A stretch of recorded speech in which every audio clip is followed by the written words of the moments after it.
কাবা চত্বরে আমার নবী নামাজের জন্য দাঁড়িয়েছেন। আমার নবী যখন সেজদায় চলে গেলেন, ভুঁড়ি দিয়ে ময়লা দিয়ে আমার নবীকে এমনভাবে ঠেসে ধরা হলো, আমার নবী যেন নিঃশ্বাস বন্ধ হয়ে মারা যায়। কেন? এই দিনের দাওয়াত তিনি নিয়ে এসেছিলেন, এই জন্য তার এত কষ্ট করতে হয়েছে। এই খবর যখন মা ফাতেমার কাছে পৌঁছে, মা ফাতেমা বাড়ি থেকে দৌড়ে এলেন, আমার বাবার কি অপরাধ? তোমরা কেন আমার বাবাকে এত কষ্ট দিচ্ছ? তোমরা আমার বাবাকে ছেড়ে দাও। ওই মেয়েটি, ওই ছোট্ট মেয়ে, ওই কাফেরদের সাথে ধাক্কি করে আমার নবীকে ওই নর্দমার নিচ থেকে উদ্ধার করে। আমার নবী এই দিনের দাওয়াত নিয়ে যখন মক্কায় তিনি ঠাঁই পাচ্ছিলেন না, তিনি একবার চিন্তা করলেন যে ছোটবেলায় তায়েফে দুধমা হালিমা, তায়েফে আমি বসবাস করেছি, তায়েফে আমার অনেক পরিচিত লোকেরা আছে, আমি তায়েফে যাই, তায়েফে গেলে হয়তো ওরা আমার কথা শুনবে। আমার নবী দিনের দাওয়াত নিয়ে যখন তায়েফে গেলেন, তায়েফের লোকেরা শোনা তো দূরের কথা, তায়েফের মাতব্বররা আমার নবীকে পাগল আখ্যা দিয়ে ওই সমাজের লম্পট ছেলেদেরকে আমার নবীর পিছনে লেলিয়ে দিল। তারা আমার নবীকে এত বেশি আক্রমণ করলো, নবী যখন তাদের পাথর ছোড়ার আঘাতে নবী উপর হয়ে পড়ে গেলেন, এই সরলে মানুষটাকে তখন তারা পিঠের উপরে পাথর দিয়ে এমন আঘাত করলো, আমার নবীর পুরো শরীর রক্তে রঞ্জিত হয়ে নবীর পায়ের যে চামড়ার জুতা ছিল, চামড়ার জুতাটা রক্তের মধ্যে ডুবে গেল। এই ঘটনা স্মরণ করে একদিন মা আয়েশা রাদিয়াল্লাহু তাআলা আনহা, তিনি নবীজি সাল্লাল্লাহু আলাইহি ওয়াসাল্লামের শরীরে তেল মর্দন করে দিচ্ছিলেন। নবীজির পিঠে যখন তিনি হাত বুলান, তিনি দেখেন পিঠে উঁচু নিচু দাগ, কালো কালো দাগ। মা আয়েশা জিজ্ঞেস করলেন, ইয়া রাসূলুল্লাহ, এই দাগগুলো কিসের? কিভাবে এই দাগগুলো হলো? আমার নবী বললেন, আমি যখন দিনের দাওয়াত নিয়ে তায়েফের ময়দানে গিয়েছিলাম, তায়েফের লোকেরা আমার উপরে এভাবে পাথর নিক্ষেপ করেছিল, আমার শরীরে তাদের পাথর নিক্ষেপের সেই দাগগুলো এখনো জখম হয়ে আছে। আয়েশা, তুমি সেই দিনের কথা বলো না, আমার উপরে যে নির্যাতন করা হয়েছে তায়েফের ময়দানে, কোনো নবীর উপরে এত নির্যাতন করা হয় নাই, এত নির্যাতন করা হয় নাই। আমার নবীর উপরে এত নির্যাতন করা হয়েছে এই দিনের জন্য, এই দিনকে জিন্দা করার জন্য, তাওহীদের বাণীকে জিন্দা করার জন্য আমার নবী এত কুরবানি করেছেন, চোখের পানি ঝরিয়েছেন, শরীরের রক্ত ঝরিয়েছেন, এত কষ্ট করে এই দিনের দাওয়াত তিনি পৌঁছিয়েছেন। আজ আমাদের কাছে এই দিন এসে পৌঁছেছে, আজ আমরা দিন নিয়ে খেলতামাশা আরম্ভ করেছি। দিনটা যেন আমাদের ফোর্থ সাবজেক্ট, আমাদের মূল বিষয় নয়, এটা যেন আমাদের মূল বিষয় নয়। আমাদের মূল বিষয় ব্যবসা, আমাদের মূল বিষয় চাকরি, এরপরে সময় হলে নামাজ, না হলে নাই, এমনটি হয়েছে। তো আমার নবী কত কষ্ট করে এই দিনটা, এই শান্তির বাণী আমাদের পর্যন্ত পৌঁছাইছেন। মক্কার কাফিররা যখন দেখলো কোনোভাবে মুহাম্মদকে দমানো যাচ্ছে না, কোনোভাবে মুহাম্মদকে দমানো যাচ্ছে না, তার দাওয়াতে একের পর এক মানুষ মুসলমান হয়ে যাচ্ছে, তখন কাফেররা কূটবুদ্ধি করে মক্কার দুর্বল মুসলমানদের উপরে নির্যাতন আরম্ভ করে দিল। হযরত আম্মার, হযরত সুমাইয়ার মতো অনেকে শহীদ হয়ে গেলেন। এরপরে তারপরেও যখন এই দিনের বাণী যখন দমে না, মক্কার কাফেররা আমার নবীকে প্রায় 3টি বছর কারাগারের মধ্যে আবদ্ধ করে রাখলো। সোহাবে আবি তালেব পাহাড়ের মাঝখানের একটি উপত্যকা, এই জায়গায় ওই মুসলমানদেরকে, আমার নবীর চাচাকে সহ তার গোষ্ঠীকে এখানে আবদ্ধ করে রাখা হয়। প্রায় 3টি বছর তারা কিভাবে ছিলেন? আমার নবী না খেয়ে না পরে, এমন হয়েছে নবীজি দিন জিন্দা করার জন্য গাছের পাতা খেয়েছেন, নবীজি দিন জিন্দা করার জন্য গাছের শিকড় চিবিয়ে খেয়েছেন, উহুদের ময়দানে দান দান শহীদ করেছেন, যাতে এই দিন জিন্দা হয়, এই দিন জিন্দা হয় আমার জন্য, আপনার জন্য, আমি আপনি যেন শান্তির এই বাণীটা পেয়ে যাই, এই জন্য তিনি এই কুরবানি করেছেন। আমার নবী একদিন বলছিলেন যে আমি আমার হাবিবদের জন্য দোয়া করি, আমি আমার হাবিবদের জন্য দোয়া করি। সাহাবায়ে কেরাম বলছিলেন, ইয়া রাসূলুল্লাহ, আপনার হাবিব কারা? আমরা তো আপনার সাহাবী, আপনার পাশে থাকি, আমাদেরকে আপনার হাবিব বললেন না। হাবিব অর্থ প্রিয়। আল্লাহ নবী বললেন, আমার হাবিব তারাই যারা আমাকে দেখবে না, যারা আমাকে কোনোদিন দেখেনি, কোনোদিন দেখবে না, আমার জন্মের 100 বছর পর, 1000 বছর পর যারা এই দুনিয়াতে আসবে, কিন্তু তারা আমার মোহাব্বতে, আমার ভালোবাসায় দ্বীন ইসলামকে কবুল করবে। আমাকে না দেখো আমার আদর্শ নিয়ে তারা চলবে। তারা আমার হাবিব, তারা আমার বন্ধু। আমি আপনি আমরা আল্লাহর রসুলের বন্ধু। শুধু এই দুনিয়াতে নয়, কিয়ামতের কঠিন সময়ে, কিয়ামতের কঠিন সময়ে যখন প্রত্যেকজন নবীও ইয়া নফসি ইয়া নফসি ইয়া নফসি বলে ছুটতে থাকবে, হাসরের ময়দানে ছুটতে থাকবে। ঈসা নবী, মুসা নবী, সকল নবী সকলে বলবে নফসি নফসি, ইয়া আল্লাহ আমাকে বাঁচাও। মুসা নবী বলবে ইয়া আল্লাহ আমাকে বাঁচাও। ঈসা নবী বলবে ইয়া আল্লাহ তুমি আমাকে বাঁচাও, আমার মা মরিয়মকে আমি চিনি না, তাকে তুমি দেখো, আমি তো আমার নফসের ব্যাপারে হিসাব চাচ্ছি। সব নবী ইয়া নফসি বলবে, সব ওলামা, সব তোলাবা, সব বুজুর্গ ইয়া নফসি করে দৌড়াবে। হাসরের এক মাঠের এক কোণা থেকে আওয়াজ আসবে, উম্মতি উম্মতি উম্মতি। সবাই নিজের নফস নিয়ে যখন কাঁদবে, তখন একজন নিজের জন্য নয়, তার উম্মতের জন্য আল্লাহর কাছে সেজদায় পড়ে আছে, ইয়া আল্লাহ উম্মতি, আমার উম্মতকে বাঁচা। আমার প্রিয় নবী মুহাম্মদুর রাসূলুল্লাহ সাল্লাল্লাহু আলাইহি ওয়াসাল্লাম সেদিনও আমাদের বন্ধু হয়ে, সেদিনও আমার আত্মীয় হয়ে, সেদিনও আমাদের হিতাকাঙ্ক্ষী হয়ে তিনি আমাদেরকে আমাদের মুক্তির জন্য আল্লাহর কাছে ফরিয়াদ করবেন। এই নবীর রেখে যাওয়া আমানত নিয়ে আমরা খেলতামাশা আরম্ভ করেছি।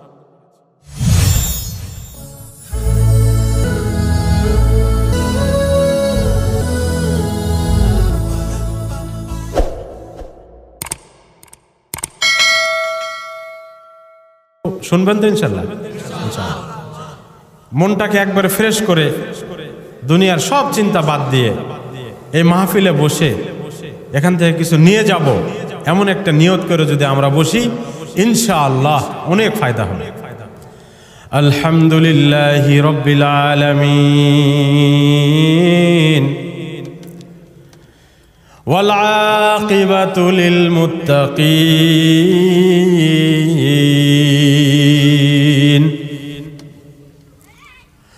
ওয়াসসালাতু ওয়াসসালামু আলা আশরাফিল আমবিয়াই ওয়াল মুরসালিন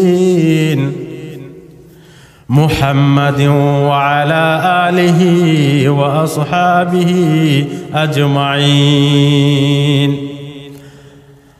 আম্মা বা'দু ফাআউযু বিল্লাহি মিনাশ শাইতানির রাজীম। বিসমিল্লাহির রহমানির রহিম। ওয়ামা মুহাম্মাদুন ইল্লা রাসূল। সাদাকাল্লাহুল মাওলানাল আযীম। এই মহতী মজলিসে আল্লাহ রাব্বুল আলামিন আমাদেরকে দয়া এবং মায়া করে বসার তৌফিক দান করেছে। আমরা নিজস্ব শক্তিতে এসেছি নাকি আমাদেরকে কেউ নিয়ে এসেছেন? কে নিয়ে এসেছেন? আল্লাহ। কোন আল্লাহ? যে আল্লাহ আমাদের সৃষ্টিকর্তা। কোন আল্লাহ? যে আল্লাহ আমাদের পালনকর্তা। কোন আল্লাহ? যে আল্লাহ আমাদেরকে বড় আপন করে এত অসংখ্য সৃষ্টি থাকার পরেও মানুষকে তার প্রিয় এবং আশরাফুল মাখলুকাত হিসেবে সৃষ্টি করেছেন। সে আল্লাহ আমাদেরকে দয়া এবং মায়া করে আমাদেরকে মাহফিলে নিয়ে এসেছেন। বলেন আলহামদুলিল্লাহ। মুহতারাম হাজিরিন, আল্লাহ রাব্বুল আলামিন আমাদেরকে অসংখ্য নিয়ামতে ভরপুর করেছেন। অসংখ্য নিয়ামত, অগণিত নিয়ামত, যে নিয়ামত গুণে শেষ করা সম্ভব নয়। একজন মানুষ হিসেবে তিনি আমাদেরকে চক্ষু দান করেছেন, তিনি আমাদেরকে নাসিকা দান করেছেন, তিনি আমাদেরকে হাত দান করেছেন, পা দান করেছেন এবং সর্বোপরি বোঝার জন্য একটি কলব দান করেছেন, উন্নত মানের একটি ব্রেন দান করেছেন। এই সব কিছু কার দান? আল্লাহ। আল্লাহ আমাদেরকে দান করেছেন।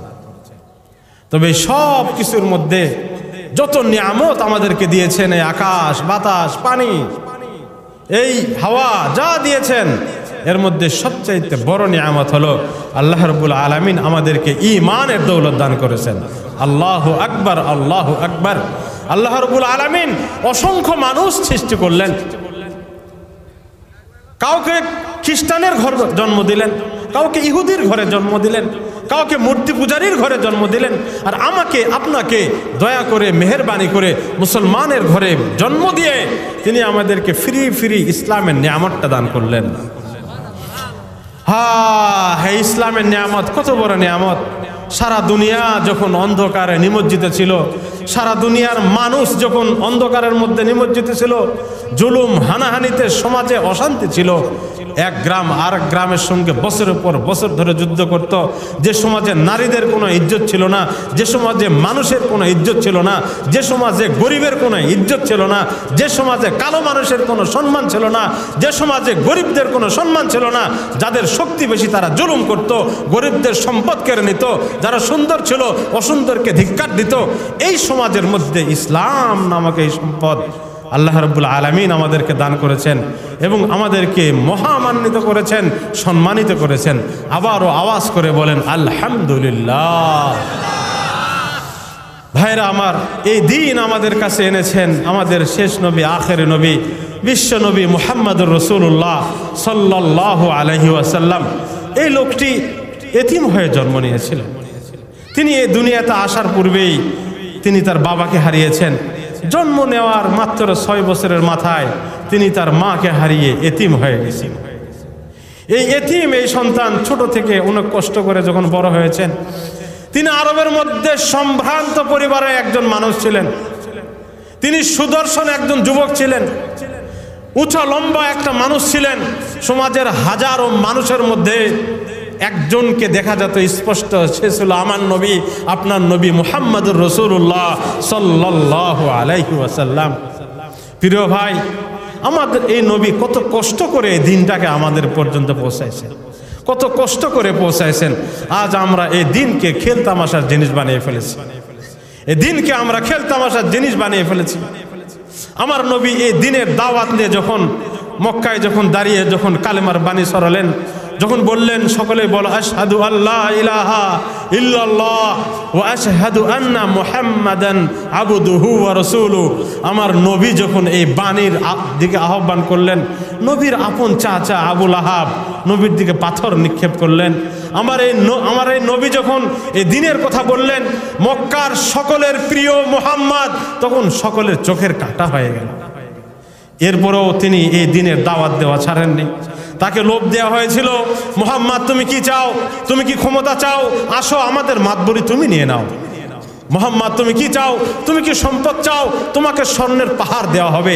মুহাম্মদ তুমি কি নারী চাও, আরবের সবচাইতে সুন্দর সুন্দর নারী তোমাদেরকে দিয়ে দেওয়া হবে। তুমি কি চাও আমাদের কাছে নাও। তবু এই দিনের কথা আমাদেরকে বলিও না, ইসলামের কথা আমাদেরকে বলিও না। আমাদের নবী বলেছেন, আমার না ক্ষমতা চাই, না সম্পদ চাই, না নারী চাই, আমার কোনো কিছুর দরকার নেই। আমি তো সমাজের মধ্যে ইসলাম কায়েম করে সমাজটাকে শান্তিময় সমাজ হিসেবে করতে চাই। আমার নবী যখন তাদের এই অফার শোনেননি, আমার নবী যখন তাদেরকে ধাক্কা দিয়ে ফেলে দিয়েছে, তখন তারা আমার নবীকে বড্ড কষ্ট দিয়েছে, বড্ড কষ্ট দিয়েছে। আমার নবীজি সাল্লাল্লাহু আলাইহি ওয়াসাল্লাম মক্কার মধ্যে একদিন কাবা চত্বরে আমার নবী নামাজের জন্য দাঁড়িয়েছেন। আমার নবী যখন সেজদায় চলে গেলেন, আমার নবীর গলার উপরে, ঘাড়ের উপরে উটের পচা দুর্গন্ধময় ভুঁড়িগুলো এনে দিয়ে দেওয়া হলো। একের পর এক ভুঁড়ি দিয়ে ময়লা দিয়ে আমার নবীকে এমনভাবে ঠেসে ধরা হলো, আমার নবী যেন নিঃশ্বাস বন্ধ হয়ে মারা যায়। কেন? এই দিনের দাওয়াত তিনি নিয়ে এসেছিলেন, এই জন্য তার এত কষ্ট করতে হয়েছে। এই খবর যখন মা ফাতেমার কাছে পৌঁছে, মা ফাতেমা বাড়ি থেকে দৌড়ে এলেন, আমার বাবার কি অপরাধ, তোমরা কেন আমার বাবাকে এত কষ্ট দিচ্ছ, তোমরা আমার বাবাকে ছেড়ে দাও। ওই মেয়েটি, ওই ছোট্ট মেয়ে, ওই কাফেরদের সাথে ধাক্কি করে আমার নবীকে ওই নর্দমার নিচ থেকে উদ্ধার করে। আমার নবী এই দিনের দাওয়াত নিয়ে যখন মক্কায় তিনি ঠাঁই পাচ্ছিলেন না, তিনি একবার চিন্তা করলেন যে ছোটবেলায় তায়েফে দুধ মা হালিমা, তায়েফে আমি বসবাস করেছি, তায়েফে আমার অনেক পরিচিত লোকেরা আছে, আমি তায়েফে যাই, তায়েফে গেলে হয়তো ওরা আমার কথা শুনবে। আমার নবী দিনের দাওয়াত নিয়ে যখন তায়েফে গেলেন, তায়েফের লোকেরা শোনা তো দূরের কথা, তায়েফের মাতব্বররা আমার নবীকে পাগল আখ্যা দিয়ে ওই সমাজের লম্পট ছেলেদেরকে আমার নবীর পিছনে লেলিয়ে দিল। তারা আমার নবীকে এত বেশি আক্রমণ করলো, নবী যখন তাদের পাথর ছোড়ার আঘাতে নবী উপর হয়ে পড়ে গেলেন, এই সরল এই মানুষটাকে তখন তারা পিঠের উপরে পাথর দিয়ে এমন আঘাত করলো, আমার নবীর পুরো শরীর রক্তে রঞ্জিত হয়ে নবীর পায়ের যে চামড়ার জুতা ছিল, চামড়ার জুতাটা রক্তের মধ্যে ডুবে গেল। এই ঘটনা স্মরণ করে একদিন মা আয়েশা রাদিয়াল্লাহু তাআলা আনহা তিনি নবীজি সাল্লাল্লাহু আলাইহি ওয়াসাল্লামের শরীরে তেল মর্দন করে দিচ্ছিলেন। নবীজির পিঠে যখন তিনি হাত বুলান, তিনি দেখেন পিঠে উঁচু নিচু দাগ, কালো কালো দাগ। মা আয়েশা জিজ্ঞেস করলেন, ইয়া রাসূলুল্লাহ, এই দাগগুলো কিসের, কিভাবে এই দাগগুলো হলো? আমার নবী বললেন, আমি যখন দ্বীনের দাওয়াত নিয়ে তায়েফের ময়দানে গিয়েছিলাম, তায়েফের লোকেরা আমার উপরে এভাবে পাথর নিক্ষেপ করেছিল, আমার শরীরে তাদের পাথর নিক্ষেপের সেই দাগগুলো এখনো জখম হয়ে আছে। আয়েশা, তুমি সেই দিনের কথা বলো না, আমার উপরে যে নির্যাতন করা হয়েছে তায়েফের ময়দানে, কোনো নবীর উপরে এত নির্যাতন করা হয় নাই, এত নির্যাতন করা হয় নাই। আমার নবীর উপরে এত নির্যাতন করা হয়েছে এই দ্বীনের জন্য, এই দ্বীনকে জিন্দা করার জন্য, তাওহীদের বাণীকে জিন্দা করার জন্য আমার নবী এত কুরবানি করেছেন, চোখের পানি ঝরিয়েছেন, শরীরের রক্ত ঝরিয়েছেন, এত কষ্ট করে এই দ্বীনের দাওয়াত তিনি পৌঁছিয়েছেন। আজ আমাদের কাছে এই দ্বীন এসে পৌঁছেছে, আজ আমরা দ্বীন নিয়ে খেলতামাশা আরম্ভ করেছি। দ্বীনটা যেন আমাদের ফোর্থ সাবজেক্ট, আমাদের মূল বিষয় নয়, এটার জন্য আমাদের মূল বিষয় নয়, আমাদের মূল বিষয় ব্যবসা, আমাদের মূল বিষয় চাকরি, এরপরে সময় হলে নামাজ, না হলে নাই, এমনটি হয়েছে। তো আমার নবী কত কষ্ট করে এই দিনটা, এই শান্তির বাণী আমাদের পর্যন্ত পৌঁছাইছেন। মক্কার কাফিররা যখন দেখলো কোনোভাবে মুহাম্মদকে দমানো যাচ্ছে না, কোনোভাবে মুহাম্মদকে দমানো যাচ্ছে না, তার দাওয়াতে একের পর এক মানুষ মুসলমান হয়ে যাচ্ছে, তখন কাফেররা কূটবুদ্ধি করে মক্কার দুর্বল মুসলমানদের উপরে নির্যাতন আরম্ভ করে দিল। হযরত আম্মার, হযরত সুমাইয়ার মতো অনেকে শহীদ হয়ে গেলেন। এরপরে তারপরেও যখন এই দ্বীনের বাণী যখন দমে না, মক্কার কাফেররা আমার নবীকে প্রায় 3টি বছর কারাগারের মধ্যে আবদ্ধ করে রাখলো। সোহাবে আবি তালেব পাহাড়ের মাঝখানের একটি উপত্যকা, এই জায়গায় ওই মুসলমানদেরকে আমার নবীর চাচাকে সহ তার গোষ্ঠীকে এখানে আবদ্ধ করে রাখা হয়। প্রায় 3টি বছর তারা কিভাবে ছিলেন, আমার নবী না খেয়ে না পরে, এমন হয়েছে নবীজি দ্বীন জিন্দা করার জন্য গাছের পাতা খেয়েছেন, নবীজি দ্বীন জিন্দা করার জন্য গাছের শিকড় চিবিয়ে খেয়েছেন, উহুদের ময়দানে দান দান শহীদ করেছেন, যাতে এই দ্বীন জিন্দা হয়, এই দ্বীন জিন্দা হয় আমার জন্য, আপনার জন্য, আমি আপনি যেন শান্তির এই বাণীটা পেয়ে যাই, এই জন্য তিনি এই কুরবানি করেছেন। আমার নবী একদিন বলছিলেন যে আমি আমার হাবিবদের জন্য দোয়া করি, আমি আমার হাবিবদের জন্য দোয়া করি। সাহাবায়ে কেরাম বলছিলেন, ইয়া রাসূলুল্লাহ, আপনার হাবিব কারা? আমরা তো আপনার সাহাবী, আপনার পাশে থাকি, আমাদেরকে আপনার হাবিব বললেন না। হাবিব অর্থ প্রিয়।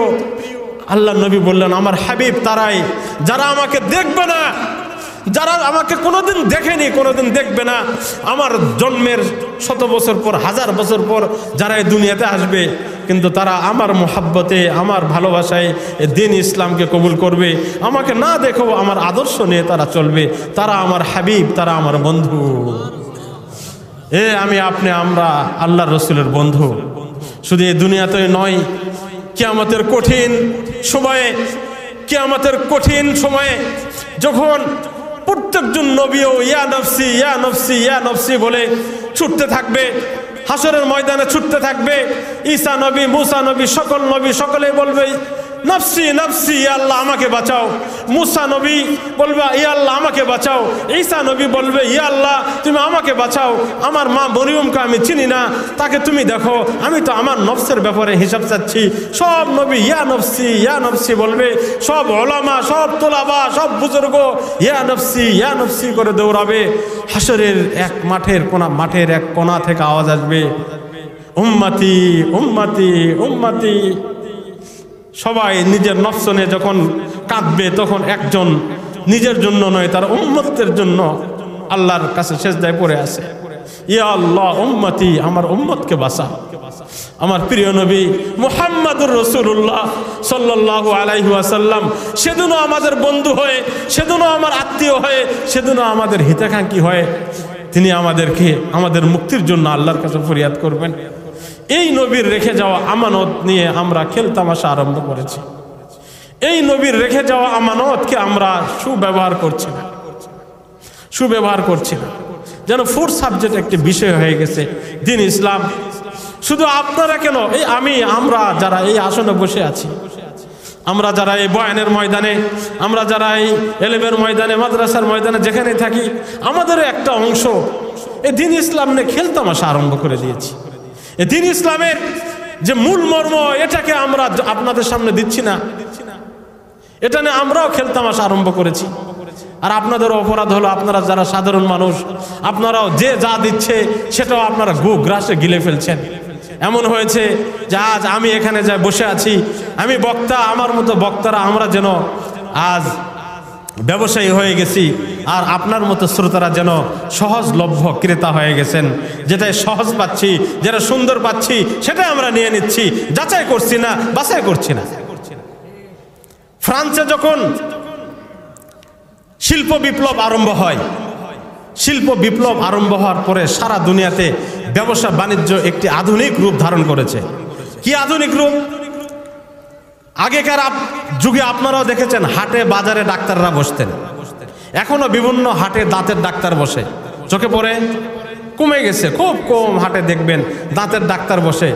হাটে বসে সব ধরনের সেবা প্রদান করা হতো, চিকিৎসা সেবা, মানুষের যার যা প্রয়োজন এটা কেনা বেচা সব হাটে হতো।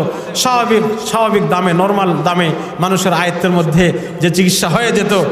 এই শিল্প বিপ্লব হওয়ার পরে এই চিকিৎসা বিদ্যাকে আধুনিক একটা রূপ দেওয়া হলো, এটা একটা বিদ্যা করা হলো, এটা বিভিন্ন কলেজ করা হলো, এটাকে একটা ব্যবসায় রূপ দিয়ে, সুন্দর রূপ দিয়ে, সুন্দর চেম্বার করে সেখানে প্রেসক্রিপশন সিস্টেম করা হলো। প্রেসক্রিপশন করো 500, এখানে টেস্ট করো 1000, এটা করো 1200, এটা একটা ব্যবসার রূপ ধারণ করা হয়েছে।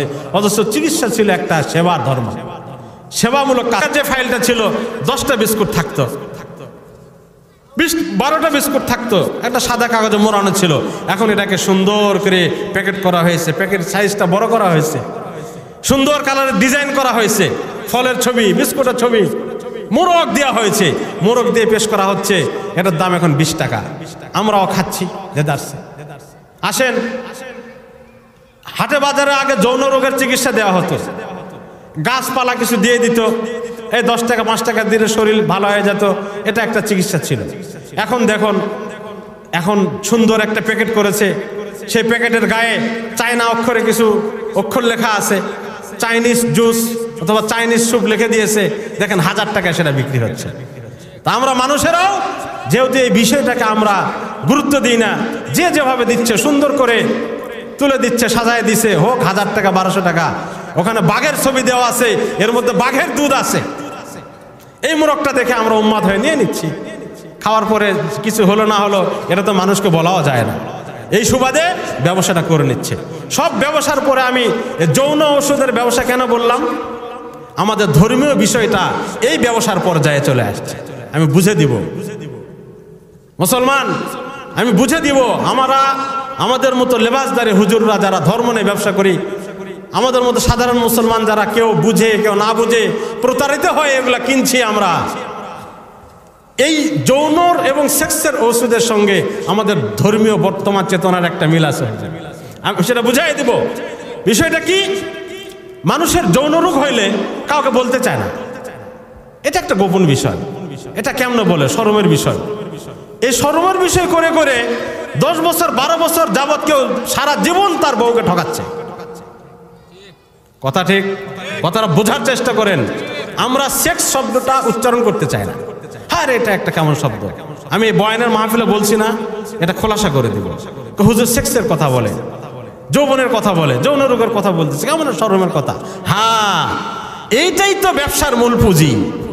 মানুষ যেহেতু আমরা এটাকে শরম করি, বলতে চাই না, তখন যারা অসাধু ব্যবসায়ী এরা সুন্দর মোরগ দিয়ে, বাঘের ছবি দিয়ে, সিংহের ছবি দিয়ে, জঙ্গলি কিছু গাছের দামি দামি ছবি দিয়ে বুঝাই দিচ্ছে উন্নত মানের কিছু আছে। আমি তো এটা শরম করি, এটা নিয়ে আমার কথা বলতে তেমন মন চায় না, আমি এই বিষয়টা যত দাম চাই আমি নিয়ে নিচ্ছি। ঠিক আমাদের কাছে সব জিনিসের গুরুত্ব আছে, কিন্তু ধর্মীয় বিষয়ে গুরুত্ব আমাদের কাছে নাই। কথা বলেন, কথা বলেন। ধর্মীয় বিষয়ের গুরুত্ব নাই। কাউকে যদি আপনি বলেন তোর সেক্সের কি সমস্যা, এটা আমাকে বলিস, না না এগুলা বলতে হয় না। ঠিক তাকে জিজ্ঞাসা করেন, এই নামাজের কয়টা মাসলা তুই বলতো, ফরজ কয়টা, সুন্নত কয়টা, তো এগুলো রাখতে পরে দেখবো না। মিলটা দেখছেন? মিলটা দেখছেন?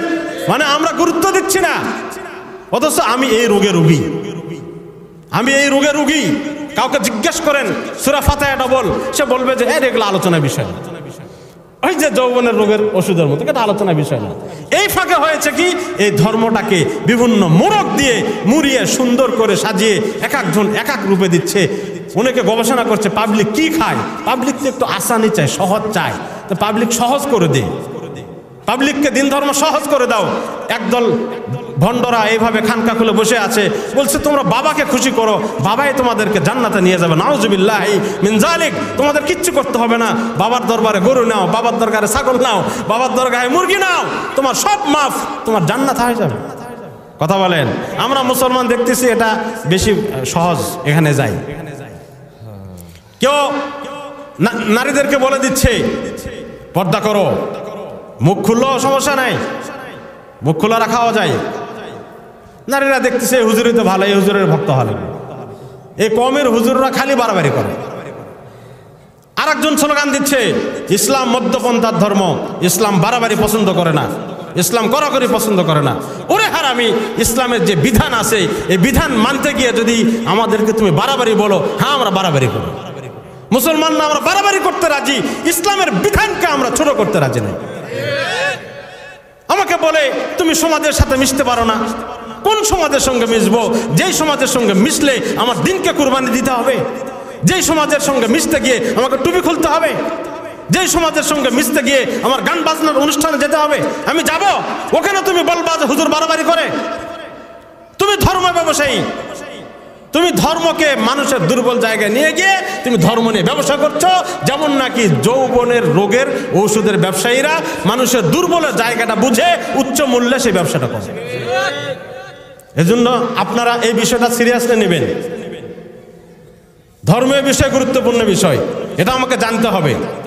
আমি আমাকে গালি দিলে বলবো আমার মতো দাড়িওয়ালা টুপিওয়ালা, আমার মতো দাড়িওয়ালা টুপিওয়ালা অনেকে এই ধর্মকে নিয়ে সেক্সের ওষুধের মতো ব্যবসা করতেছে।